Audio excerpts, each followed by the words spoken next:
আজকে আমাদের ম্যাচের একজনের বার্থডে, এই জন্য আমরা সবাই সেজেগুজে বার্থডে সেলিব্রেট করতে চলে এসেছি। তাকে আমরা আগের থেকে উঠায় সাজায় গুজায় নিয়েছি।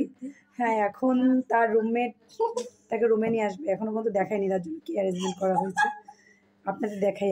যে হচ্ছে আমাদের ম্যাচের পক্ষ থেকে ছোট্ট একটা অ্যারেঞ্জমেন্ট তার জন্য।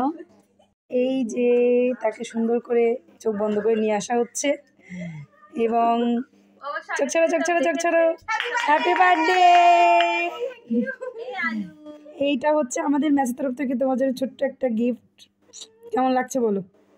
অনেক সুন্দর, আমি পুরো সারপ্রাইজড। আমি তো শুয়ে পড়ছিলাম, তারপর হঠাৎ করে মৌসুমী দি চলে আসলো, এই তোমার জন্মদিন, ওঠো। ও মাই গড। তাহলে চলুন এবার আমরা দেখি যে আলো কেক কাটবে। এবার এখানে এখন কেক কাটা হবে। আমার গলার 12টা হয়ে গেছে, যেটা আমি কথা বলতে কষ্ট হচ্ছে। এখানে ওই যে বার্থডে গার্লকে বসায় রেখে ছবি তোলা হচ্ছে। কেক কাটতে দিনাই কিন্তু এখনো।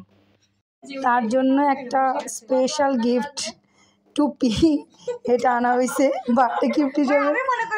হ্যাঁ, ও এটা মনে করে দিছে। এই টুপিটা এখন আলোকে আমি পরিয়ে দেবো। আসো, খুশ, দিল খুশ, টুপিটা পেয়ে দিল খুশ।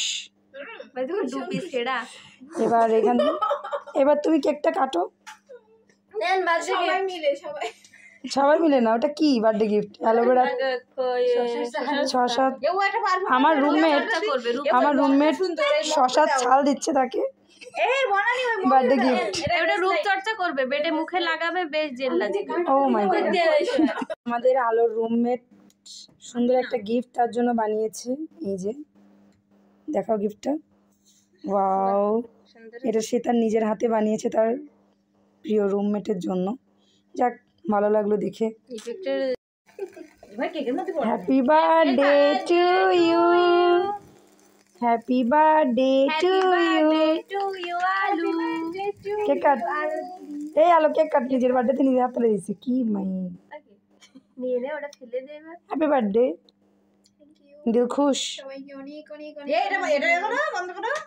দিল খুশ। মোমবাতি ফু দে। আমার গলা আজকে প্রাপ্তি থাকলে বলতে হ্যাপি ফু। আর ফু দিয়া লাগবে না, এবার কেকটা কাট ভাই। এরা সব কেক খাওয়ার জন্য বসে আছে এই জায়গা।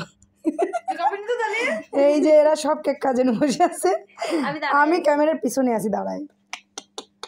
হ্যালো।